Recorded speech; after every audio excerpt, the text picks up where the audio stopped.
India फिर से अपने गोल्डन एज में एंटर करने जा रहे हैं। 827 साल बाद भारत को उसकी सबसे पहली और इतिहास की अब तक की सबसे प्रेस्टिजियस यूनिवर्सिटी वापस मिलने जा रही है, द एंशिएंट नालंदा यूनिवर्सिटी, जो ना सिर्फ भारत की बल्कि पूरे विश्व की सबसे बड़ी यूनिवर्सिटी मानी जाती है, जहां पर देश विदेश से स्टूडेंट्स पढ़ने आया करते थे। और इसी यूनिवर्सिटी की वजह से इंडिया को उस दौरान में दुनिया का एजुकेशन हब बोला जाता था। और ये हम सभी इंडियंस के लिए एक फक्र की बात है कि आज उसी यूनिवर्सिटी को हाल ही में 19 जून को दोबारा से इनॉग्रेट किया गया। नालंदा की पुनर्स्थापना भारत के स्वर्णिम युग की शुरुआत करने जा रहा है। इस न्यूज को पूरे देश भर में काफी मीडिया कवरेज मिली। On Wednesday, Prime Minister Narendra Modi will inaugurate a new campus building. Rajgir में बने नालंदा यूनिवर्सिटी के न्यू कैंपस का उद्घाटन करेंगे। शिक्षा का केंद्र रहे नालंदा से सिर्फ भारत की ही नहीं बल्कि विश्व के कई देशों की विरासत जुड़ी हुई है। लेकिन यहीं पर आता है एक मुख्य सवाल, क्या ये नई नालंदा यूनिवर्सिटी अपनी वही पुरानी ग्लोरी को वापस पा सकती है?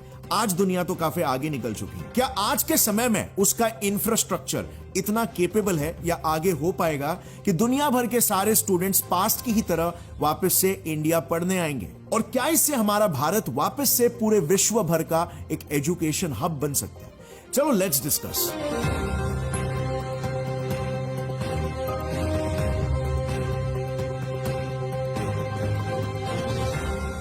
लेकिन उसके पहले एक वियर्ड बात बताऊं। बख्तियार खिलजी ने नालंदा यूनिवर्सिटी को जलाया, ये तो सबको पता है। बट ये बात ना बहुत ही कम लोग जानते हैं कि नालंदा जलाने से पहले खिलजी को एक बहुत ही जानलेवा बीमारी हो गई थी। एक ऐसी बीमारी जिसका इलाज खिलजी को पूरे विश्व में कहीं नहीं मिला, बट सिर्फ और सिर्फ नालंदा यूनिवर्सिटी में ही मिला। यस, बख्तियार खिलजी ने नालंदा यूनिवर्सिटी में अपनी ट्रीटमेंट कराई और वो ठीक भी हो गया। लेकिन फिर ठीक होते उसने नालंदा यूनिवर्सिटी को क्यों जला दिया?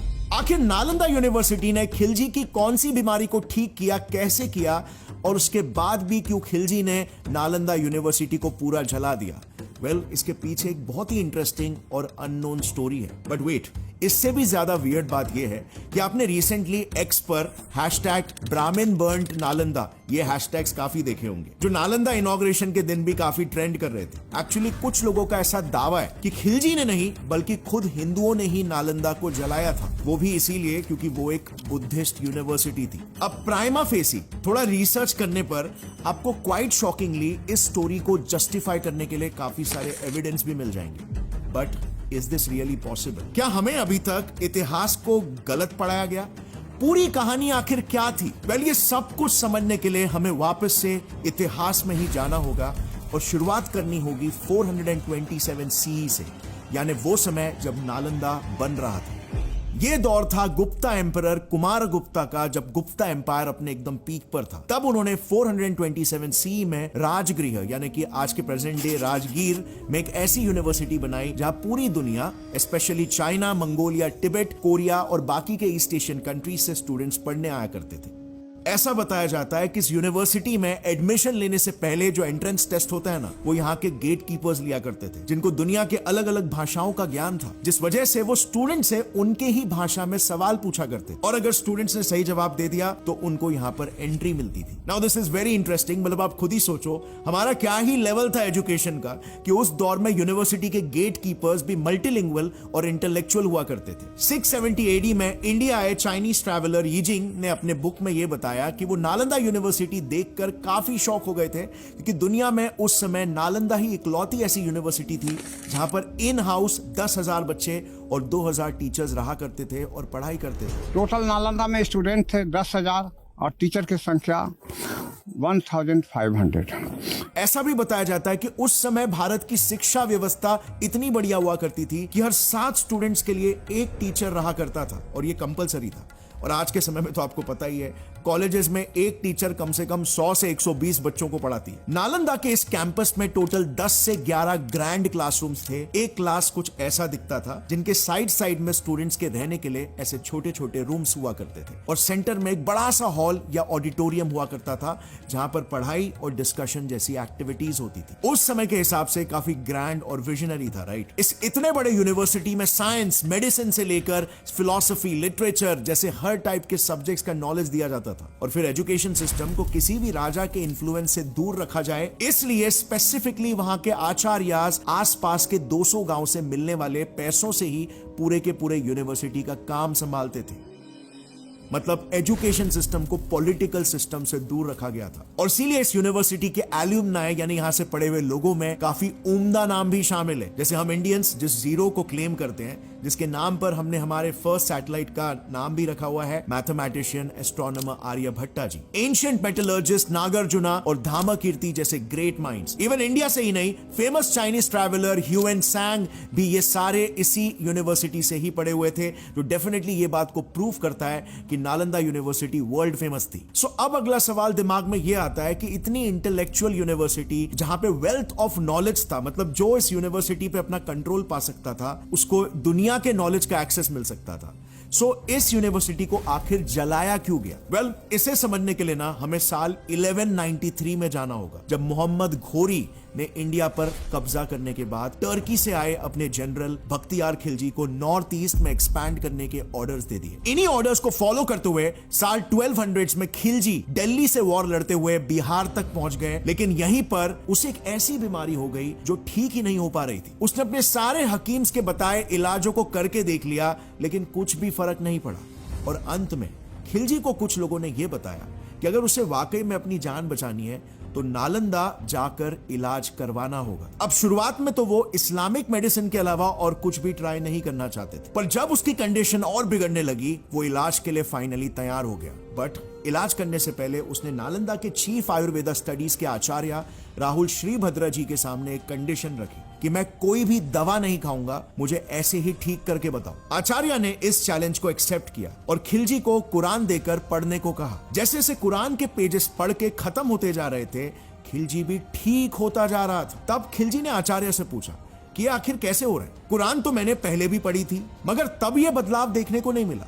तब आचार्य ने बताया कि उन्होंने उसके कुरान के हर पेजेस में ऐसे हर्ब्स के फ्रेग्रेंस डाल दिए हैं जिनके अरोमा को इनहेल करते कुरान पढ़ते पढ़ते खिलजी ठीक होते जा रहे हैं। अब खिलजी नालंदा के एक आचार्य का इस लेवल का नॉलेज देखकर एकदम शॉक रह गया, मगर अफसोस उसकी जान बचाने के बाद भी खिलजी खुश होने की जगह पर नालंदा को जलाकर बैठ गया। दरअसल शौक होने के साथ साथ खिलजी में कहीं ना कहीं इनसिक्योरिटी डेवलप होने लग गई। उसे यह बर्दाश्त नहीं हुआ कि उसके हकीम से भी ज्यादा नॉलेज किसी यूनिवर्सिटी में पहले से ही मौजूद है, किसी सिविलाइजेशन में मौजूद है, और इसीलिए उसने सिर्फ नालंदा को जलाया ही नहीं बल्कि वहां के मंक्स को भी उसने जान से मार दिया, क्योंकि उसे यह डर था कि जिस धरती पर वो इन्वेजन करने आया है, अगर उनके लोगों के पास इतना नॉलेज है और वो नॉलेज उन्हें मिलता रहेगा तो उस धरती पर अपने मकसद को अचीव करने में वो कभी भी सक्सेसफुल नहीं हो पाएगा। ऐसा बताया जाता है कि बख्तियार खिलजी ने जब नालंदा को जलाया था, उस समय वहां पर 90 लाख से भी ज्यादा हैंड रिटन मैन्यूस्क्रिप्ट्स मौजूद थे, जिसकी वजह से यह आग लगभग 3 महीनों तक लगातार जलती रही।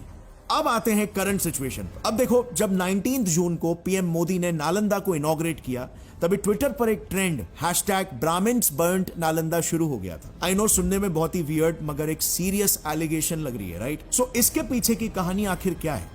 दरअसल 2 टिबेटन मंक्स हैं, एक तारानाथा और दूसरे सुम्पा खेनपो। इन्होंने अपने अपने बुक में एक कहानी लिखी है जिसके हिसाब से काकुटा सिद्धा नाम के एक मिनिस्टर ने नालंदा यूनिवर्सिटी में मंक्स के लिए सेरेमनी रखी थी। इस सेरेमनी में 2 तीर्थीका आए थे। अब सुम्पा के हिसाब से बुद्धिस्ट मंक्स हिंदू ब्राह्मण्स को उस समय इस टर्म से बुलाया करते थे। अब जैसे ये तीर्थीका भिक्षा मांगने के लिए आए, उन पे कुछ यंग बुद्धिस्ट मंक्स ने गंदा पानी फेंका और फिर उनके ऊपर कुत्तों को छोड़ दिया। अब इसके बाद दोनों बुक्स थोड़ी सी अलग अलग स्टोरी बताती है। तारानाथ जी के बुक के हिसाब से गुस्से में आकर ब्राह्मण साधु सूर्य की तपश्चर्या यानी कि मेडिटेशन पर बैठ गए। उन्होंने एक यज्ञ किया और उसमें से कुछ मैजिकल एशेस निकले जो उन्होंने नालंदा यूनिवर्सिटी के आजू बाजू में डाल दिए, जिस वजह से यूनिवर्सिटी जलने लगी और जलकर राख हो गई। अब देखो, खेनपो जी के भी बुक में सेम स्टोरी है, बस उनके हिसाब से साधु ने कोई यज्ञ नहीं किया, उल्टा इस इंसल्ट के बाद ऑन द स्पॉट उन्होंने यूनिवर्सिटी में आग लगा दिया। अब जरा इस स्टोरी में ब्लाइंडली बिलीव करने से पहले इसे क्रिटिकली, रैशनली इसके बारे में सोचना होगा, कुछ फैक्ट्स पर भी नजर डालनी होगी। तो चलो नजर डालते हैं कुछ इंटरेस्टिंग ऑब्जर्वेशंस पर। ये दोनों भी बुद्धिस्ट मंक्स 16th से 17th सेंचुरी टिबेटन मंक्स हैं जो कभी इंडिया आए नहीं थे। मतलब ये स्टोरी उन मंक्स ने फर्स्ट हैंड एक्सपीरियंस नहीं की है। नंबर 2, अगर आप देखोगे, इतिहास पढ़ोगे, तो नालंदा में कई सारे ब्राह्मण्स भी तो पढ़ा करते थे। तो स्पेसिफिकली उन 2 साधुस को एंट्री कैसे नहीं मिलेगी और क्यों उन्हें ही इंसल्ट किया गया, यह भी एक ऑब्जर्वेशन काफी डिबेटेबल है।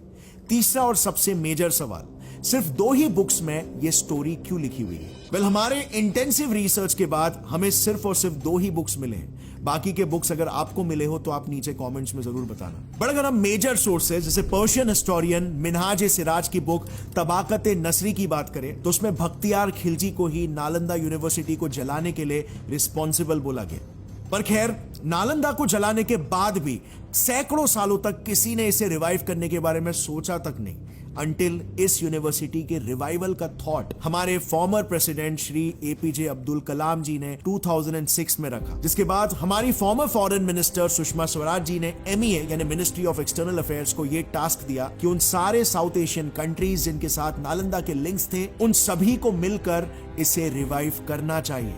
इसके बाद बिहार गवर्नमेंट ने भी इसके लिए 455 एकर्स का लैंड अलॉट किया और साल 2016 में फॉर्मर प्रेसिडेंट प्रणब मुखर्जी ने इसकी फाउंडेशन स्टोन रखी एंड फाइनली 19 जून 2024 को इंडियन पीएम ने इसे इनॉग्रेट किया। आज नरेंद्र मोदी जब नालंदा पहुंचे तो उन्होंने खंडहर बन चुके उस प्राचीन गौरव को गौर से देखा, काफी देर तक घूमे और इसके बाद यहां से करीब 17 किलोमीटर दूर बनी नई नालंदा यूनिवर्सिटी के नए कैंपस का भी उद्घाटन किया। इस इनॉग्रेशन सेरेमनी में 17 देशों के एम्बेसडर्स भी आए हुए थे। बट देखा जाए तो 2014 से ही नालंदा यूनिवर्सिटी में एनरोलमेंट और पढ़ाई चालू हो गई थी। अब आखिर ये कैसे?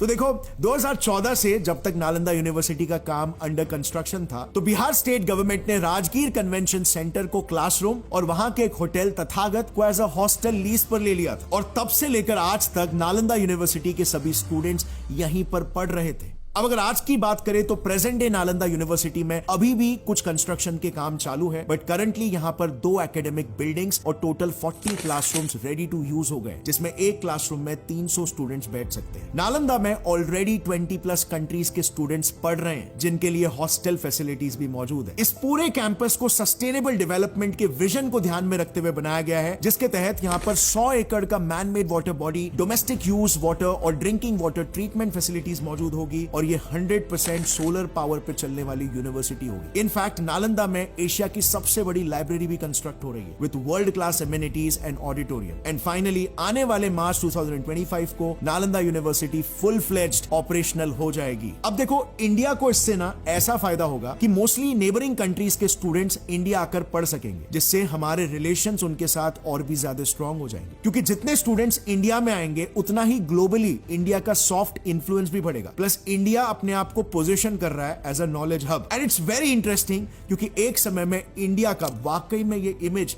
दुनिया भर में हुआ भी करता था। So we are just going back to our roots and you know, Bharat को आज के तारीख में इसकी बहुत ज्यादा जरूरत भी है, क्योंकि इंडिया के एक पड़ोसी देश के अंदर एक नया देश बनने जा रहा है जो इंडिया के लिए एक बहुत बड़ा खतरा हो सकता है। यस, इंडिया के बाजू में एक नई कंट्री बनने वाली है। अब ये कंट्री कहां पर और कौन सी होने वाली है और ये पूरा का पूरा माजरा आखिर क्या है, ये मैंने काफी डिटेल में ऑलरेडी एक वीडियो में एक्सप्लेन किया है, जो आप यहां पर क्लिक करके, यहां पे कहीं क्लिक करके देख सकते हो। आपको पूरी डिटेल स्टोरी मिल जाएगी, इसे जरूर देखना। और अगर आप इंडिया के इस अचीवमेंट से खुश हो तो इसे जितना हो सके इस वीडियो को शेयर करो अपने फ्रेंड्स और फैमिली मेंबर्स के साथ, उन्हें भी इन्फॉर्म करो कि इंडिया में ऐसा कुछ हो रहा है। We are once again going back to our roots and thanks for watching.